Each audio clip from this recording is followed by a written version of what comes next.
గత 2 రోజులుగా ఏదైతే టీటీడీకి సంబంధించి ఏవిఎస్ఓ సతీష్ కుమార్ హత్య చేసి ఆత్మహత్యగా చిత్రీకరించే దిశగా వైసీపీ సాక్షాత్తు అక్కడ టీటీడీ బోర్డు చైర్మన్ గా పనిచేసిన కరుణాకర్ రెడ్డి ప్రెస్ మీట్ పెట్టి మాట్లాడడం చూశాం.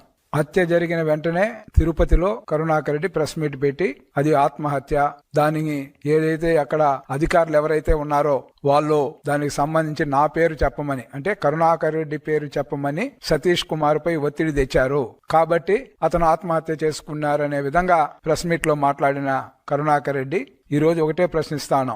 ఏదైతే నిన్న జరిగిన వెంటనే వాళ్ళ కుటుంబ సభ్యులు ఏదైతే హత్య చేశారో అనే వాళ్ళు స్పష్టంగా కూడా చెప్పారు, కంప్లైంట్ కూడా ఇచ్చారు. దీనికి ఏమని సమాధానం చెప్తాడు కరుణాకర్ రెడ్డి? ఈ విధంగా మీరు చూస్తే మీ యొక్క వైసీపీ నేతల చరిత్ర ఒకసారి చూస్తే పరటాల రవి హత్య కేసుకు సంబంధించి అదే మాదిరిగా చంపేయడం కొంతమందిని, అదే విధంగా బాబాయ్ హత్యకు సంబంధించి సాక్షులు అంటామా లేదా ఇతరత్రా ఉన్న వాళ్ళని హత్యలు చేసి చంపడం.